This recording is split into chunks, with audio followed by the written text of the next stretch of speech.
Hey, what's going on, guys? Dom the Movie Nerd here, and have you heard the good word? Game of Thrones is back! Well, not really, but the first official spin-off, House of the Dragon, is set to premiere next year on HBO, and that got me thinking about how Game of Thrones, the #1 most-watched show for a decade, just seemingly disappeared from the culture after that god-awful finale.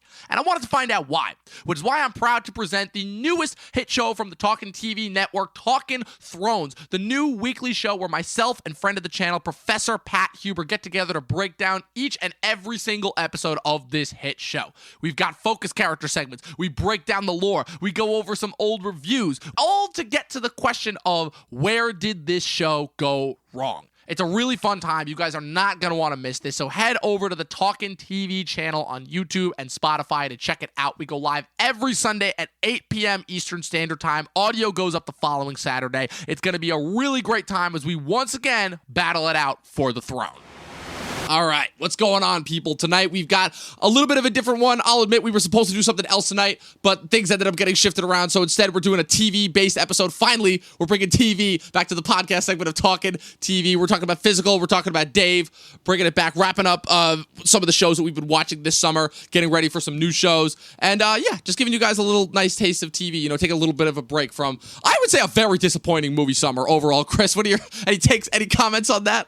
Yeah, I'm just happy it seems like my team's winning. I mean, 2021 has been awesome for television and absolute garbage for movies. So let's get into it, man. I couldn't agree more. Let's do this.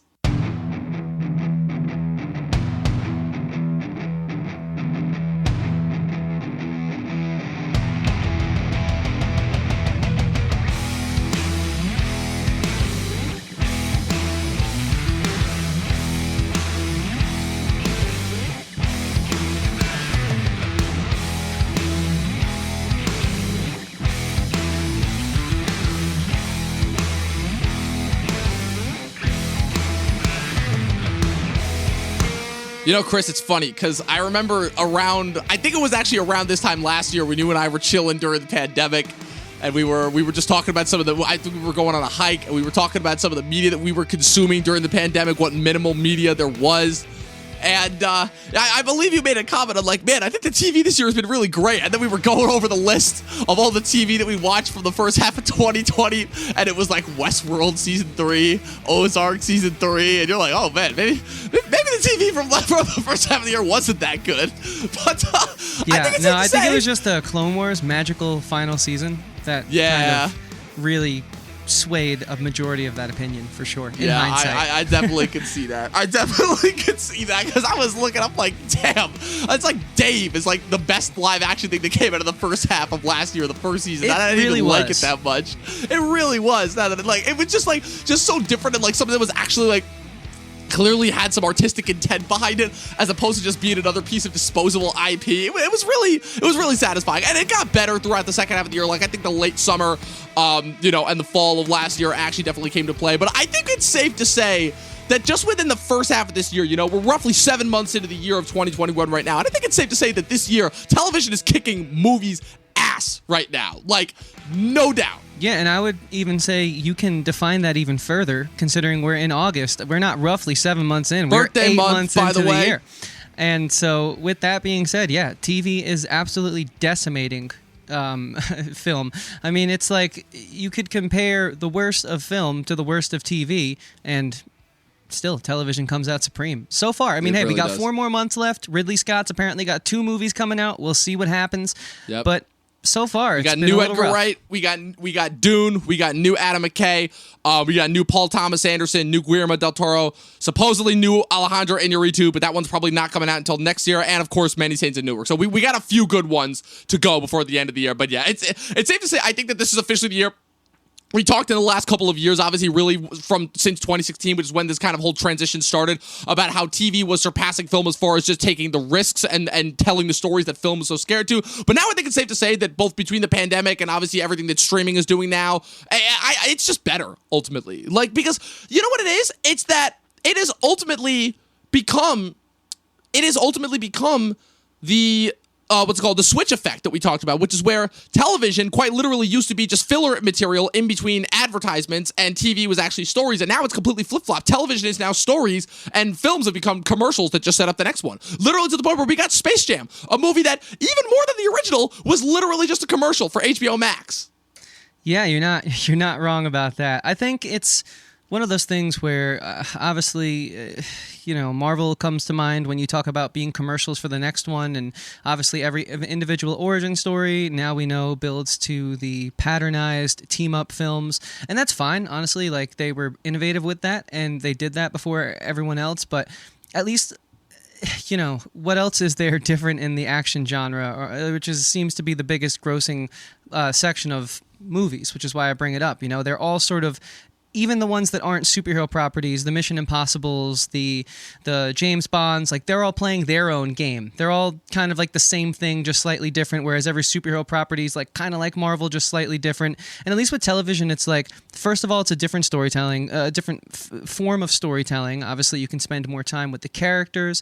You can flesh out the worlds a little more than you could in a film, even longer films like Lord of the Rings. I mean, there's so much more breathing room in, like, for example, a Game of Thrones to get to know Westeros than you could ever know, Middle Earth. It's just, it's a different medium of storytelling. So I always do think the comparison is a little unfair, but I do think that TV at least isn't as homogenized as I'd say blockbusters are. I mean, of course, you have A24s of the world, and more recently, Neons, who are trying to do something interesting and offer, unique stories and not just playing the mainstream game. But those are very few and far between. Whereas, like, if you just look at television this year, like, I think the show flopped, but it was a very unique and original idea, and HBO Max is Made for Love. And you have, shows like Physical, which is brilliant and completely unique in its own way in regards to how it sort of battles, or not battles, but shows how someone can battle with eating disorders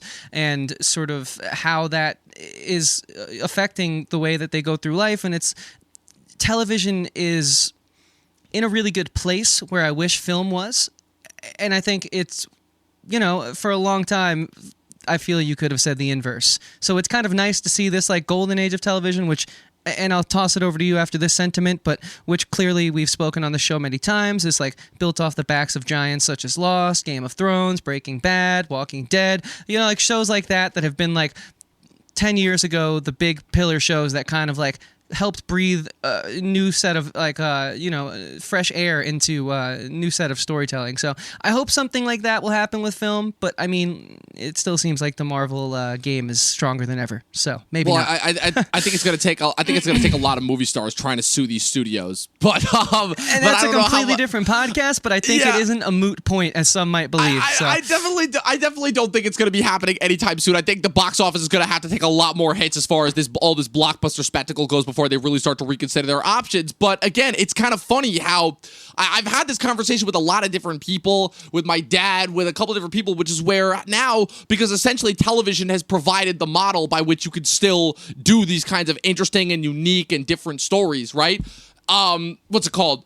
It's almost like film is going to be forced to follow suit at a certain point, especially since streaming, not only besides providing like a much more, let's call it economic stability, and a much more, let's call creative output for writers having to work within limitations. Obviously, we talk about it as something that is often necessary for creators that television has way more so over movies. But also, it's just the fact that movies ultimately are becoming too expensive financially, and you're not seeing the returns. So you're going to start to see more of a, hopefully, transfers, right, with television kind of setting up this new model now. Like movies will always exist in their form, but like as far as streaming becoming the dominance over movies, I really think now more than ever, especially with kind of the overall expected gross that's come from this year with movies, I think that's inevitable now more than ever. That's a really interesting point. And what I'll say to that in regards to the economics of it all, which as much as I'm sure everyone starts groaning when we talk about that on the show, it's like, well, first of all, if you come here, you know that we're going to talk about the things that your other film critics who just gush over everything Disney won't.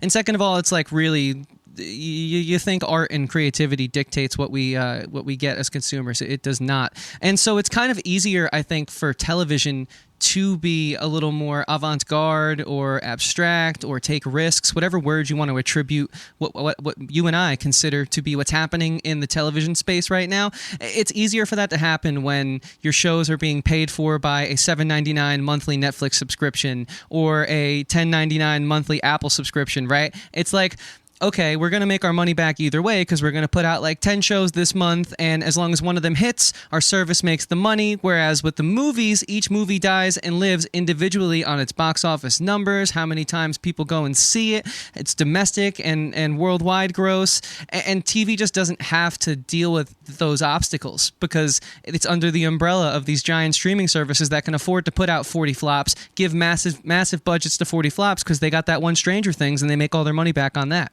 It's a bit of a different business model. So I also do attribute that to why TV has a little bit more creative freedom, Absolutely. But no, but it's smart and it makes sense ultimately. Again, why are you going to put all of your chips, all of your money into this one property when you can, again, distribute the wealth more so amongst all these creatives, have all of these different properties, and then as a result, get your one flagship property and then use that and to spawn off into 50 million different properties. I think the downside to that is that you don't get that one standout property. But hey, if anything, it makes it so that when that one standout property does come, it makes it even more special, you know? Well, so Apple TV Plus is a great example of that, right? For a long time, they had high-quality shows, but no one was truly buzzing about it. They had the first season of C, which from what I've heard has been received really well.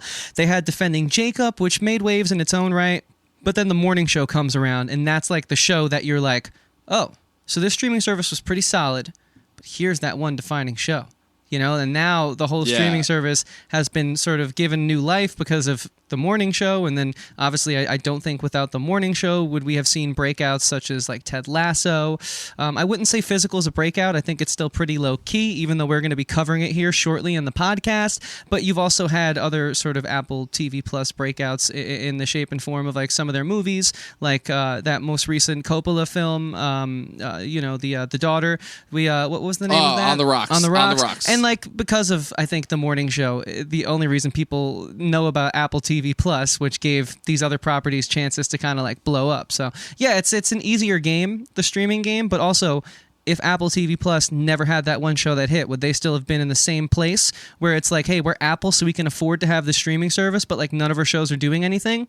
You don't know. So you do also have to have good content. I'm not fully letting TV off the hook. My final point before we start talking more specifically about the two shows we have for today is, you know, as much as I am a TV guy, I got to be fair, and I do think the business model is a little bit easier to have more hits than misses with the way that the monthly subscription kind of can pay off those failures that don't really land. Or, you know, how many shows on Netflix never get a second season? That's what I'm talking about. So. How many shows on Netflix don't even get watched by, their first season? I can think of a lot. Yeah. What's it called? I had a point that I was just going to go for, and I completely forgot what it was. But so let's get into. So before we got into Physical, though, I just wanted to do like a little preamble for like some of our favorite shows of the year. You know, because I'm actually impressed. I've got a decent amount for some of my favorites so far for the year. Obviously, For All Mankind, I think it's safe to say is like got a lock. That one is one that really proves our point with Apple, where in the second season, the critic space really just flocked to it. Really received it. And I'm hoping that when the third season of that show comes out, especially with the next time jump, I'm hoping that show blows the fuck up. Now we just need audiences on board. We got the critics. Now we just need audience. Again, Apple's got the critics. They've got all the Apple audience viewers. And I remember my point now. The other thing, too, about streaming, just in general, is besides the accessibility, is that it's so much easier for word of mouth to happen when it's on everyone's phones and devices, as opposed to when they have to go out to a theater to see it. For sure. You know, just word of mouth and viral marketing within the algorithm that way, it's a piece of cake. It's not comparable, to the traditional model, Yeah. And Netflix even adopted the YouTube sort of speeding up your viewing thing by like 1.25, 1.5. So, I mean, I don't necessarily watch TV in that way. I think it's kind of meant to be watched at the speed that it was filmed at, but the more people watch something in a day, the better your numbers are. And so, YouTube kind of did really well once they introduced that feature. Now Netflix is catching on to it, and you can watch it off your phone and do that. So your point, I'm just helping you sort of strengthen it. It was already a great point, but just to let people know, like, it's these streaming services know how to do the TV game, especially on mobile. Absolutely. So a couple shows real quick before we get into Physical, which, by the way, Physical is in my top 10 of the year so far, especially with this past episode 9. Oh, yeah. Bro, that might be, I'm just gonna give a precursor to that. That might be like episode of the year material, just about, when we eventually do our Talking TV awards for the year for television for the 2020 to 2020 season. It's gonna be really fucking good for that. But even though Physical unfortunately won't qualify for next year for 21 to 22. But some other ones that I've been watching Hacks recently on HBO Max, the Gene Smart comedy show. That show is fantastic, by the way. You know what it is? Because it's not, you go in, you thinking it's like, oh, it's going to be another one of those, what's it called? Youth bonding with an older mentor, and it's going to be another classic baby boomer clashing with late millennial / early Gen Zer. And it's actually really heartwarming. It's really sweet. It's really funny in a lot of unexpected ways too, because the millennial, the late millennial Gen Zer, who's played by Hannah Einbender, is absolutely like fantastic in this, and the whole thing is she's able to actually go toe-to-toe with Gene Smart whenever she throws a jab insult her way, and they kind of like force each other to become better people even through the result of it, even though like they still claim that they hate each other. It's a really, really interesting and unique different type of show, especially since coming from a service that had a pretty rough start for the year. I definitely would recommend it. Invincible, definitely. Bad Batch, good year for animation, really, definitely. And now we've had 2 like really short confined Netflix anime series with the Masters of the Universe show and the 3rd and final season of the Transformers War for Cybertron trilogy that started last year. Kingdom, man, you guys have no idea how satisfying it is to see the Autobots meeting with the Maximals. That was you checked out that He-Man show? I watched the first episode. I dug it. I don't know why everyone's complaining about it. It's never really been my cup of tea, but I did enjoy the fact that they played to the classic art style. It looked I was down with that. So, yeah, and the voiceover cast is good too. Yeah, I think for me with TV, I mean, it's been a dynamic year, man. It's been so good. I mean, my top 10, not to say that I've been able to curate it yet, because I just still really don't know it takes that number 1 spot, but Netflix wrapped up their 2nd and final season of their 2-part miniseries called Feel Good, which is just a phenomenal exploration of finding oneself through past mistakes in comedy, written by Canadian comedian Mae Martin, and it's really brilliant. I think there's so many good shows. Like Physical is really incredible for all. How far did you get in Mayor of Easttown? I haven't picked that one up yet. I do plan on it though. I plan on picking that one up and Hacks as soon as I finish. I'm currently watching Atypical right now, the final season, the 4th season, and this show is one of the most criminally underrated shows on Netflix because it is far above Netflix schlock. Like, I almost wish it was an HBO show. It's I think it'd be best on Showtime or Starz, but it's just a little too good for Netflix, and it kills me. But hey, they gave it 4 seasons, which they don't do for most shows, right, so at least we got to see man. the completed vision, and that one's been charming and amazing as it always is. And then lastly, I mean, you have Bad Batch in animation, you have Invincible, and there's so much more to look forward to, though. I mean, like, I can't wait for what we do in the Shadows. I can't wait for Afterlife. I mean, both of them in their season 3. Afterlife season 3, 3rd and final season. It's happening. 3rd and final season. I mean, it's just, we have already been just so blessed with television this year. Like, even the shows that I thought were subpar, like I said earlier, HBO's Made for Love, still wasn't terrible. Like, I was still able to get through it. Like, I didn't stop watching it all the way through like I did with HBO's Run the year before, it at least was... Oh, God. You know what's funny? I was literally just thinking about that show. I was sitting in the bathroom at work the other day, and I was just thinking, I'm like, shit, remember Run? Remember that show? Whatever happened there? And then I remembered why we stopped watching it, and I'm like, oh, yeah, that's what happened. Yeah, and then, so I just think it says something when even the worst seasons, you're like, okay, I'll finish it anyways. Like, it's not that bad. And there's nothing on my watch list that's that important to watch right now that I can't finish this. Like, it's a good sign for a good year, but yeah. Yeah, that's where I'll just, in order to wrap it up before we get to Physical, this year finally turned me into a Ted Lasso fan, because this past episode of Ted Lasso, I'm officially on board now. This show is one of the best shows, one of the best comedies on the air right now. And like I said, just name a few obviously coming up. You mentioned a few, I'll add a few to that. Oh, you got Heels, the upcoming wrestling show with Stephen Amell. That actually looks pretty good. I've been checking that out. Reservation Dogs, Why the Last Man, Impeachment, American Crime Story, The Morning Show Season 2, Foundation, The Shrink Next store, The Witcher season 2, obviously my show, Succession. Hopefully we get Industry season and his Dark Materials, those next seasons back before the end of the year. But also, before we get started, just a shout out to Cobra Kai and the fact that show got a freaking Emmy nomination. We started the year off so strong with an amazing Cobra Kai That's crazy. I really enjoyed this season. Big step up from season 2. Which is like my favorite season since the first season, because this is ultimately where the machine gains sentience. This season of that show just became so unbelievably corny and self-aware to the point where I'm like, I was even asking myself, I'm like, why am I watching this? But then on the other hand, I was like, but it's so fucking good, I can't. Yeah, and we even have a Halo series coming that apparently the budget seems to be endless, and a Lord of the Rings series coming. I mean, television is on its television game right is kicking movies' ass right now. So with that being said, guys, before we jump into specific topics, I want to while we're talking about, kicking things asses, I want to ask you guys to help us kick this statistics ass. So, did you guys know that 19.3% of all viewers on your channel are unsubscribed?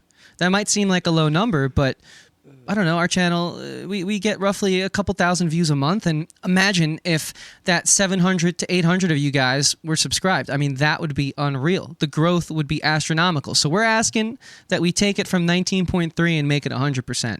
So let's kick that statistics ass, guys. Hit the subscribe button, hit the like button on this video, and please turn on the bell so you get notified, and then you can subscribe and never miss when we post. We'd appreciate it a lot. All right, so Chris, you ready to talk about physical? I've been waiting patiently, for sure. Bro, I mean, what more can you say about this show ultimately? Like, it's funny because, like, I'm like, damn, first of all, 2021 is the year that shows me that Apple TV is, like, quite possibly the best place to watch, like, just great original content that's, like, actually, like, good. And second of all, like, this show, like, I've been seeing a lot of shows that have, like, kind of transcended the whole 30-minute shows having to be like strict comedies for like the last couple of years. I feel like Glow really kickstarted that trend. But this show is just taking everything that Glow established and just running with it, man. Just like the inner monologue, the kind of the residual goofy out nature with like that really, really dark, like insecure, like inner voice that is constantly like dictating the rest of the show. And it's so far surpassed Rose Byrne's character, but it really is starting to affect every other character on the show. Her husband is just proven to be an even bigger and bigger douche tool as time goes on. But like the writing on this show is so good that they still do a good job of like making you understand where he's coming from, even though okay, he's the obligatory douche tool that she's eventually going to leave. And like even how they've included the Paul Sparks character, who's for the most part pretty ancillary from the main action, at least up until a certain point, because for a while you're wondering, you're like, what is this guy going to doing here? Like, they're having him do some weird stuff with, like, water and everything, but then it's revealed that, like, oh, of course he's the one that finds her bootlegged tape. So he's going to be the one to spread it. And it's just, I don't know, man. I'm slowly running out of words to describe this show because of just how fucking good it is. So, like, you take it away, man. Yeah, it's a really interesting drama. It's kind of what I love about this sort of genre blending world that we now live in. The dramedy, I'd say, is popping up more and more each week.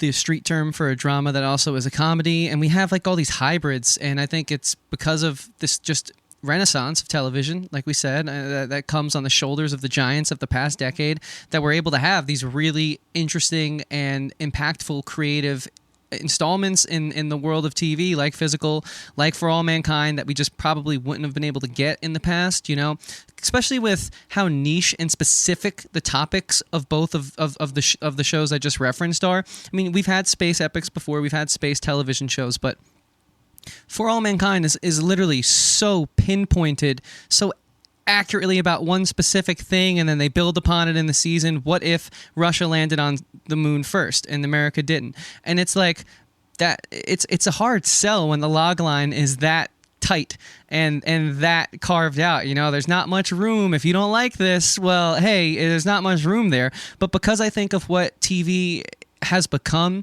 in the sense where it's not apologizing, it's not dumbing things down for audiences anymore, people are able to like really digest shows like Physical that are very intense, very hard to watch in certain parts, but also very traditionalistic, but they blend these modern sensibilities, and it's high art. TV is really in a place of high art right now if you know where to look and if you know where to find it. And Physical, in my opinion, is not a show that you would think you could use that term for, but when you just see how perfectly interwoven the characters are. Their motivations are never cloudy. You know, as a critic, you watch and you really can't shut your brain off. It's kind of frustrating, but with this show, you can almost to a point because it's just so expertly crafted where you're not saying like, really, would that character have done that? Because I've known them for 7 episodes now, and that's a complete 180. Like, you're not really thinking that in this show too much. You're not thinking thoughts like that at all, really.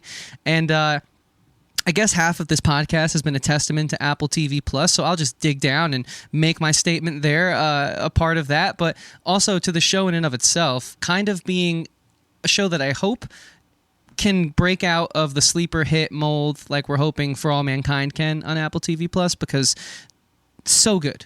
Just phenomenal. I know not many people have watched it. I feel like we're some of the only people talking about it, which is cool, but we hope you guys check it out because it deserves eyeballs, you know? Yeah, I'm really hoping that Ted Lasso does just Apple TV in general a lot of favors, because it's the content on there is too good. It's too good to continue to be ignored. Like, I really hope that Physical and the next couple seasons of For All Mankind and all of them like get the nomination that they deserve, because this right now is where like peak TV is as far as that goes. It's on Apple. It's where all the best creatives that have made some of my favorite shows that like networks like Showtime and Netflix canceled over the last couple years. Apple TV, it looks like is where they're here to stay, and Apple's like making its mark going forward. That like, yeah, we are specifically specializing in giving artists like, you know, kind of, you know, the art space that they have, you know, to flex on our product, and we're using our brand to our advantage because it's a brand that quite literally almost everyone has. Like Apple, think about it this way: Apple is the only major tech-based brand that sells physical objects, right, based off of popularity. I don't think any other tech company does that. You know, that doesn't already have like the majority of tech companies that I see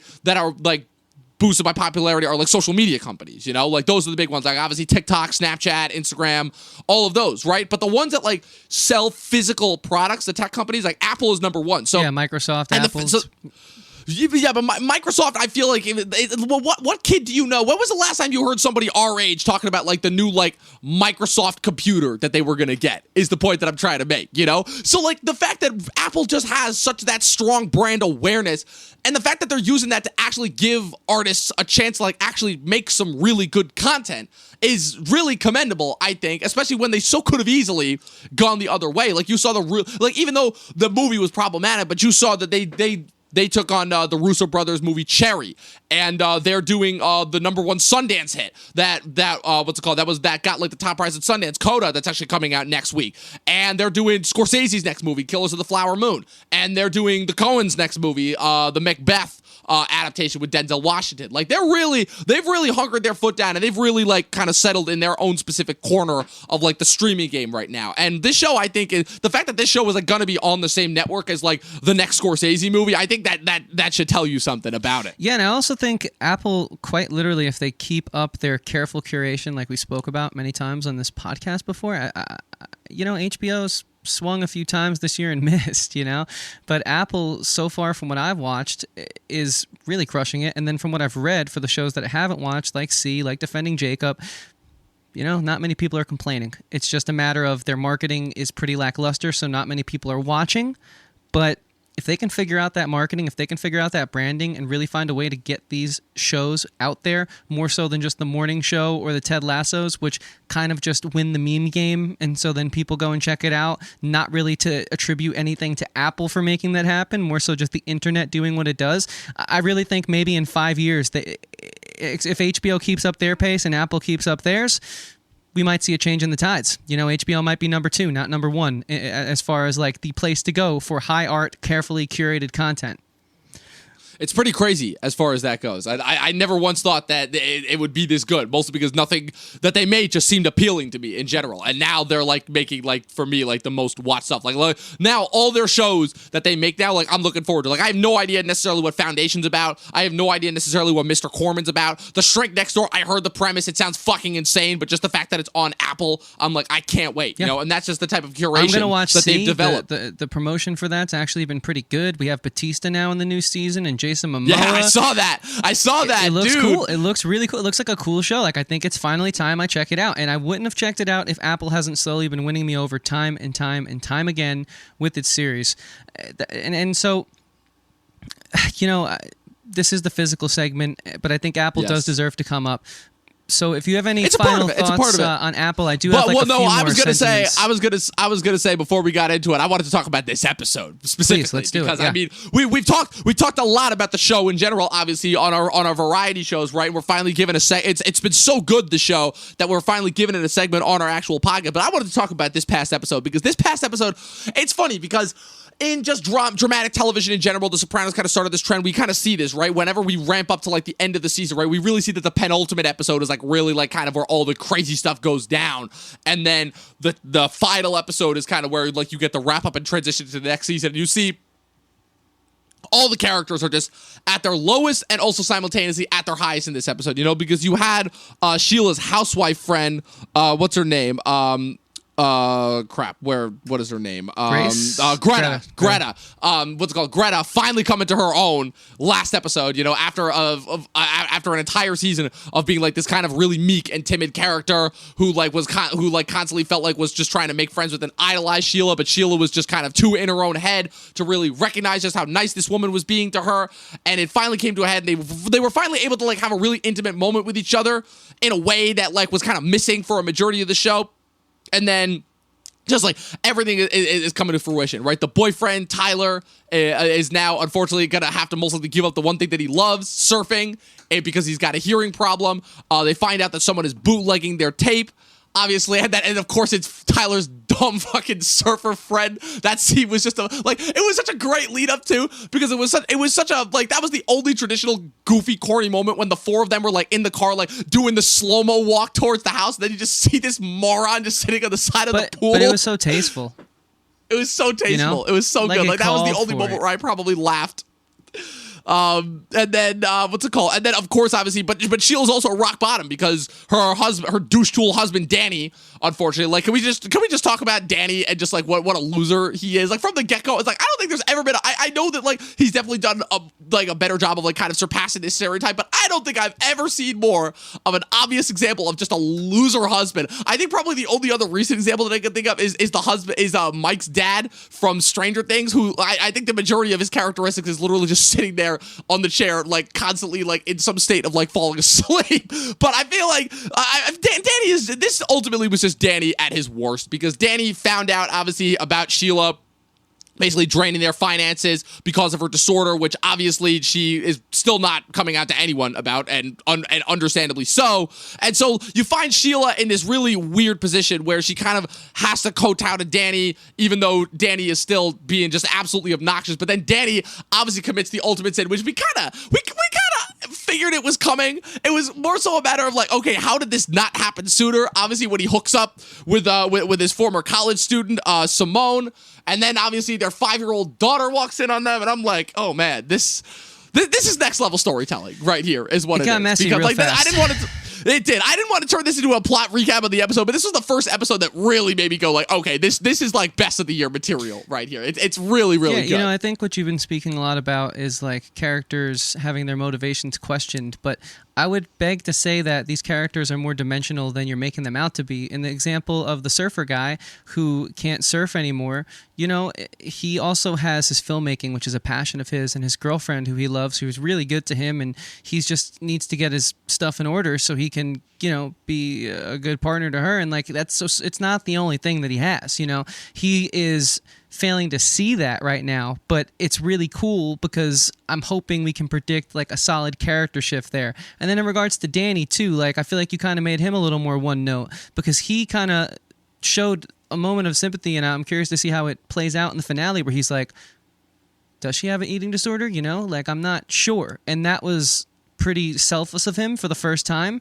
to really show genuine concern. And so I think this show has done such a good job of like setting up all these dominoes, and now we're kind of knocking them down. And when we build them back up in season 2, we're going to have a similar, the same cast of characters, but with the completely new direction of where they're going, kind of like one Ted Lasso is doing right now, where the motivations and the quarrels and quandaries of the characters for all throughout season 1 got to that point, and they've shifted, and now it's kind of like, okay, we're watching this family develop together, and I feel like that's kind of what's going to happen on this show. And it's really great how these Apple writers' rooms have this much depth in every character. I mean, even in like the character of the campaign manager. You know, at first you think Oh he's my just, god, fucking this loser. What's his name? Jerry. At first you think he's just this stoner guy who, you know, can use his words to like wind up the young people still, but that's all he can offer. But you actually come to find out that, like, you know, he's actually not terrible, and the one thing that he did was, rightfully so, as a campaign manager, do his job by bringing like the misappropriation of funds to public. And so it's like each of these characters can surprise you at every turn, and of course all of them like hedging on Rose Byron's character, who's just phenomenal, and it's been so much fun to watch her sort of come into her own and realize, like, all right, I have a passion and I won't be able to quite do what I want to do with it, but like I did let down my husband, but I could still get him money because these tapes are selling like hotcakes. And so I really love where we're going. It's like, yeah, these characters have a lot to figure out, but at least they're like people who are trying to make it work, whereas in other shows it would just dissipate, fall apart just for the sake of like a shock value at the end of the season. Like, it feels like we're going to get to meaningful resolutions that play into like the characters that we've kind of, I'd say, grown to love over the course of this season. And so that is what impresses me most about this show. Just the depth of presence each character has. Really. Yeah, it's a great show. It's one of my favorites so far of the year, and it really is one that I feel like a lot of people more so should be watching. But real quick, did it get renewed for season 2? Because I didn't see an official season 2 confirmation yet. I'm not sure how that works. I don't really know if Apple does those types of press releases. I've never seen much coverage. Only because they did it for All Mankind. They like made a pretty big deal about that getting renewed for season 3 and Morning Show getting renewed for season 2. And I think they already announced too that For All Mankind actually also got renewed for season 4 as well. So they definitely do them. That's why I didn't see one official one for physical yet. I'm assuming it has been. I'm assuming they're just waiting until the finale next week, because that's usually when these types of announcements get made. But the last thing that I'm going to say on this show before we move on to our next topic is Rose Byrne. Seriously, I mean, so Gene Smart is, I think, a shoo-in for winning the Emmy this year for Hacks, for actress comedy, but give Rose Byrne the Emmy right now, next year. And honestly, if they do that bullshit where, oh, there have been so many more shows that have come out since then, and oh, that show came out so long ago because it was in July of last year and it's September of 2022. If they pull that bullshit as far as justification for ignoring this show, I'm going to be pissed, because it's so good. And like I said, as I was talking about a couple of weeks ago with AJ on a variety stream, like, to me, like I said, the reason why I'm so much more scrutinous towards the Emmys now is because, unlike the Oscars, which it seems like it's every once in a blue moon, almost by accident, that the Oscars actually give the right movie the award that it deserves, but also because of how out of touch they are. But the Emmys, what's so frustrating about the Emmys is the fact that so much of the time they're this close. They're this close to getting it dead on. It's almost always just a few choice nominations that you're like, really? You could have had a badass category here, you know? Same thing with the winners too. I guess that's why I'm so much more scrutinous on the Emmys than I am towards the Oscars, because like they gave Succession the win last year, which like nobody was expecting, but because they had the pandemic, they actually were able to catch up on it and realize what a great show that was, you know? So for sure. They definitely have a popularity problem. I will say that, you know, Game of Thrones last 2 seasons being, you know, prime examples of that. But I definitely think that like when push comes to shove as far as picking like the right content that deserves these types of awards, I definitely think that like the Emmys definitely get it right way more so than the Oscars. So I really, really hope that the show gets the accolades that it deserves, rightfully so, for Annie Weissman, the creator, the directors who have done majority of the show, Liza Johnson, Stephanie Lang, Craig Gillespie, who knocked it out of the park with that pilot. Like, I really, all of the entire writing staff, like, this show really does deserve all the accolades. And definitely more people should check it out, because it's one of the best shows on TV right now. Yeah, I totally agree. I think the only thing I can further say about this show is that I'm really excited for the season finale. I'm sad to see it go. I do think it will get a season 2, though, because it's just so expertly crafted. So the worst we're going to have to do is wait to pick up with these characters who I've really grown to love. So I highly recommend everyone check it out. Apple TV Plus has some killer content. Physical is definitely amongst that batch, and I can't wait. I'm very excited for the finale. It's going to be awesome. Yes, indeed. Yeah, so let's talk about Dave. Dave is a show whose first season I was not the biggest fan of, but not because of anything creatively involved with the show. Creatively, the show, I thought it was an absolute pinnacle of artistic talent, and like I said, I love Lil Dicky as a rapper. My whole thing, we talked a lot weeks back about like when this show premiered, about kind of how you really have to be in on kind of the Lil Dicky persona and everything that he's going for in order to like really get the grasp of the show. And I'll admit that is something that definitely has been lost on me because I wasn't like in on the viral videos that he did, obviously at the beginning of his career. But I definitely think that he's a talented ass rapper. And I will say that season two is kind of reminding me a lot of what The Boys and The Mandalorian season 2 last year did, which was where they were following up on really, really impressive debuts and then expanding on that and going in really interesting new directions, which is something that you wouldn't expect for, at least for those, it was a different scenario because those were like kind of really main like blockbuster-esque status things, with The Mandalorian being Disney Plus's flagship show and The Boys kind of being the first show that actually got some eyeballs on it for Amazon. But Dave is a little different because Dave is, again, clearly following in the footsteps of Atlanta as far as being kind of this, this personification of this, of this rapper's life, that goes into the show. But obviously he's being a lot more experimental with it than I feel like a more traditional show would be. But the thing that I'll definitely say, we're what are we, 8 episodes roughly into the second season right now? Not roughly. I will definitely say 8 episodes in.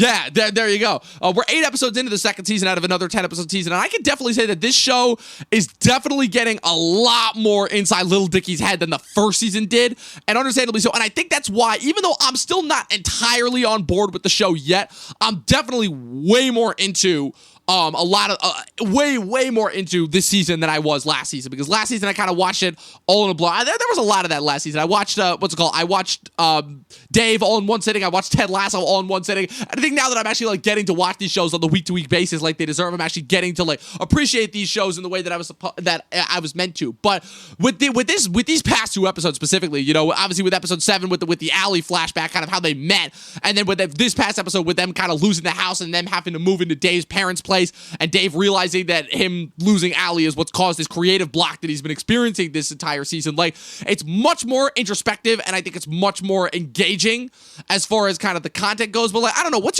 your take on all this? Yeah, I think season 2 has been a bit of a letdown in the sense that it's more so a frustrating watch because I love what we're trying to explore.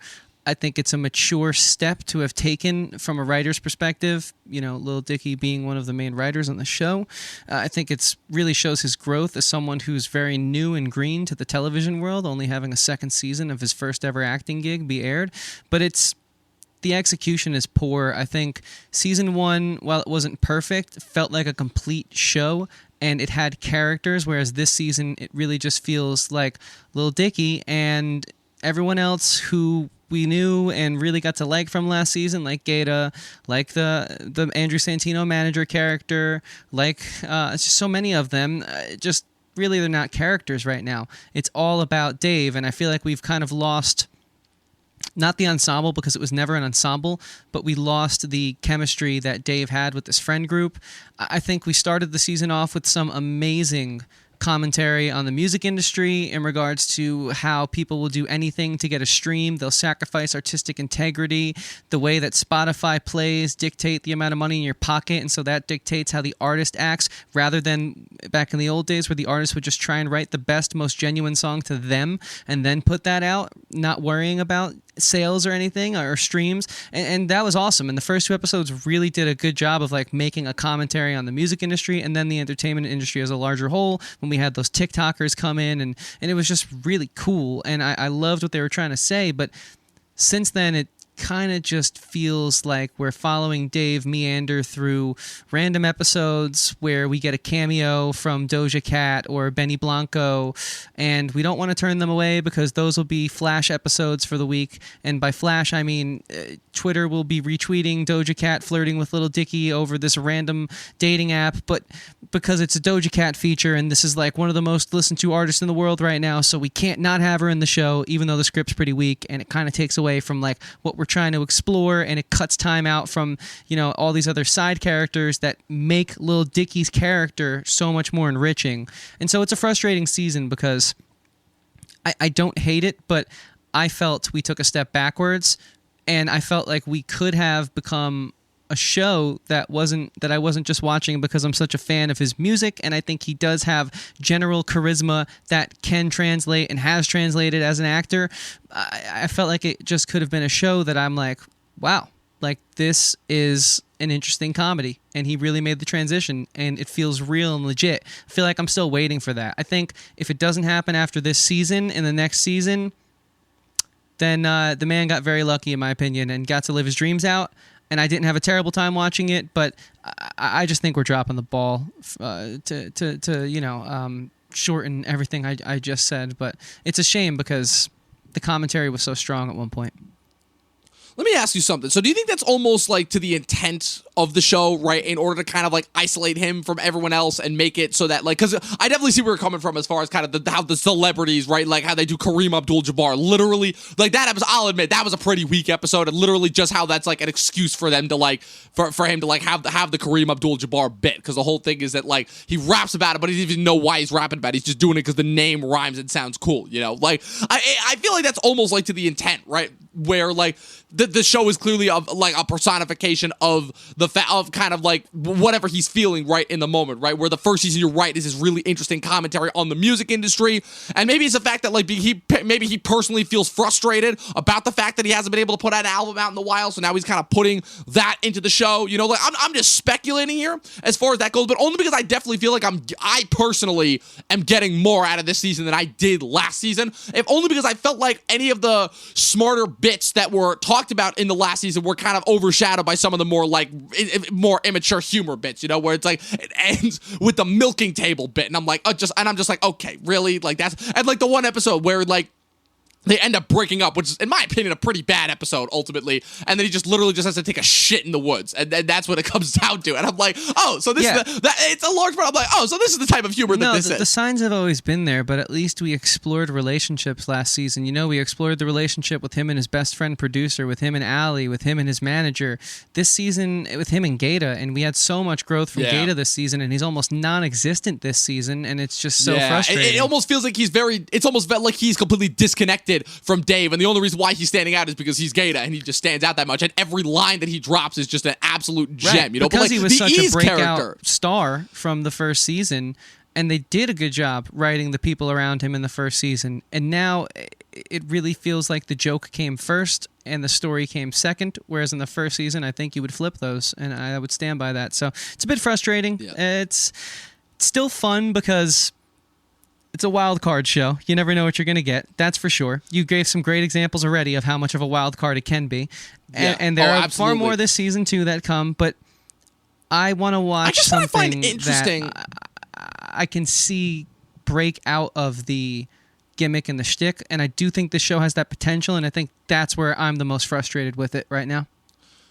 I guess what I find so interesting about this season is the fact that it's almost like and really kind of the show in general, because I feel like this is I feel like a good way to describe it. It almost feels like every single time they like have one of these like celebrity guests, it's almost like they accidentally stumble into something like really intelligent, like how the Doja Cat episode, right? I think that just is like kind of a visual experience of like how it feels to just constantly be on your phone, constantly like this the waiting for the dopamine rush of seeing those 3 dots on the screen, waiting for the messages, you know someone's typing, like just that as like the visual representation of that feeling. In a weird way, it's like they almost accidentally stumbled onto that, you know? And then I can share a quick story about that episode. Yeah, please do. Ironically enough, and we won't get into too many details, so don't... Oh, wait, I think I know where this is going, but in my personal life, I was stressing waiting for the 3 dots, and so I said, okay, even though I haven't been loving this show so much, I'm really glad I can just take myself out of this situation right now and watch some Dave. And then, of course, it's an episode about the thing that I'm exactly stressing over, and I couldn't even escape it. And I was like, Lil Dicky, you sly son of a gun. Man. You bastard. That's funny. Yeah. So that episode, funny. I don't know if I can ever truly like, just because of how much anxiety it added to the amount I already had, which was peak anxiety. So, but I actually do think it was a great social commentary. Like, that's the thing. There are some really good social commentaries, but we lost the through line this season. It feels like Lil Dicky was on a growth journey last season, and I don't think he is this season. I just feel like he's meandering and he's going from place to place, and because he's not going anywhere, none of the other characters are. Yeah. Yeah, I feel that. And that always makes for a frustrating watch. I guess it's just the sense that, like, because I can just tell, because the show does have some creative intent behind it, it just feels that way because, like, that's almost like the point. Because he feels like he's probably meandering in his own life. So as a result, he's kind of putting that into his art. And again, not trying to make excuses for the show, but just so as far as, like, I can kind of see where he's coming from. You know, like I said, and because it does have such a strong sense of artistic intent, if not misguided, but such a strong sense of artistic intent that, like, I can't help but feel like it's one of those things where it's like, this has to feel like an intentional choice, because I feel like it would be too, so something would have to be seriously wrong for this to be like for them to like trying to be doing this still the same thing that they did for the first season, but this to be like the outcome. You know, I feel like that was the precedent that was set from that. Still, I think that really impressive pilot episode ultimately. Yeah, so, and hey, the last thing I'll say is, if you have any doubt that the future of the show could change because he is such a natural talent, just look at how good his parents are at acting. Oh, that family has talent. Yeah. I just hope that the writers' room picks it up in for season 3. That's about it. Well, his parents are like trained actors, so that probably helps. But and like a pretty like the show was like half rappers, half actors, half like 1/3 stand-up comedians, because Santino's obviously a stand-up comedian. So it's an interesting blend. But I definitely see where you're coming from with that point. But ultimately, I think the moral of this podcast is watch Physical. Dave, I guess watch if you want to, and look forward to more TV shows coming in the year. And also watch Transformers: War for Cybertron trilogy, because it is awesome. It is awesome, dude. I'm telling you, I saw Optimus Prime fight Optimus Primal in 2021. Like, I'm Unreal. set. And then we're getting the Beasts in movie form next year, bruh. Can't wait. Like, it's gonna come be a good on. first time watch series. Right, I love that we still have things that we can give to our community, where it's like that there are certain aspects of my fandom mania that's still like I know that I've made it obvious on this channel multiple times that I'm a gigantic fan of the Michael Bay Transformers movies, but I don't think that our audience is just quite ready for that. I don't think I'm quite ready. If you guys honest. are ready for my most controversial set of takes ever on anything, if you guys thought that I've ever had a controversial take on anything before, you guys ain't seen shit yet. That's all I'm gonna say. AJ, you heard that? Oh my god, bro. Oh, AJ, man. dude, AJ is going to AJ might never speak to me again after he man. sees my thoughts on these Transformers movies. I'm not kidding. Like, I might drive away every single person that we meet on the internet. Time will tell. Oh Time will man, tell. But anyways, that was kind of our de facto TV discussion, where we covered Physical and Dave. We cover topics like this every single Friday on our Talkin' TV variety stream. We're doing this on Monday because we're gonna have to take a little break on Friday. We're finally filming that big event that we've been hinting at. Chris, when do you think you're gonna want to make the announcement as to what this officially is? Not yet. I want the shoot to go done. The shoot to be done first. As a producer, I do not want to jinx anything, and so I'm. Safe to say that I'm being just a little stitious about just getting this over with, and then we'll make our announcements. But something is coming, and I think you guys are going to love it. That's what I'll say. Just a little stitious. I like it. Yeah, we've got a big thing planned. We've again a couple setbacks, obviously, as do happen, obviously, with just geographical locations and just the situation of the world right now. But we're definitely making it happen this weekend. We'll be back, obviously, on Monday for probably my most anticipated podcast episode of the entire year. One of my most anticipated of the entire year. Dude, the shit that I'm hearing about this movie. We're doing the Suicide Squad on Monday, and oh man, I can't wait. I cannot wait to do this movie. Like, this is my most anticipated movie for the year. It's in my birthday month. Like, I'm so beyond excited. That's coming on Monday. What's it called? And then obviously, again, we've got more stuff coming out every Monday, Wednesdays, and Fridays. We've got another first time watch series coming for you guys relatively soon. I'm thinking of one more top 10 list that I'm gonna do after the Suicide Squad comes out, before before we get going into like kind of our fall setup. It's gonna be a good year. We've still got 5 months left of the year. We've still got plenty of content to give you guys, and you guys can follow all of that and support us by clicking the subscribe button down below, clicking the bell next to it. That way you guys get notified every time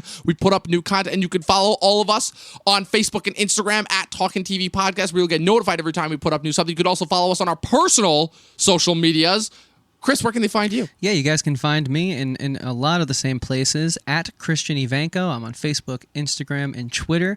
I also make music in those social media sites. If you click that nifty little link in my bio, it'll bring you to even more social media sites. I consider them social media sites with how people use them and share and promote their different sort of what their listening habits are. And I'm talking about Spotify, Apple Music. I'm talking about Google Play. I'm talking about YouTube Music, SoundCloud, and a plethora of others. Just hit the link in my bio. There's a nice little nifty thing that says My Music. You can check it out. And then there's also another podcast I have called Talkin' with Andrew and Chris. We're gearing up for our 3rd season in a few weeks, and I cannot wait for you guys to hear some of the interviews we have lined up, show about life, music, and everything in between. And we have some great musicians coming on to join us. Again, Talkin' spelled the same way we spell it here, available through the link in my bio. And I really hope to see you guys there. And we're going to do our 350 subscriber live stream. We've just been so busy, but we did not see that happen, and we really appreciate you guys. So yeah, just wanted to let them know that. I know we already said it last week, but it needs to be said again. And Dom, speaking of saying things again, you say it every week. Where can they find you and your sarcastic ass posts online? At Movie Nerd Reviews on Facebook and Instagram. I think my most recent Instagram post was me commenting on Jared Leto's wild new look in House of Gucci. Good Lord, like I said, it's like the man is constantly in a competition to one-up himself as far as how ridiculous he looks in each movie going forward. I put that up. That you guys can follow all of my stuff on Facebook and Instagram. Where Facebook, I'm mostly just making annoying, obnoxious movie posts, but Instagram, I try to be slightly more clever with what I post. I'm not a social media conscious personality, so I just kind of put out whatever I feel like, and hey, people seem to like it, I guess. So follow me there at Movie Nerd Reviews on Facebook and Instagram. And as always, people, you know the deal. 12 seasons in a short film, and watch more fucking movies and TV. In this case, Apple TV. Peace out, motherfuckers.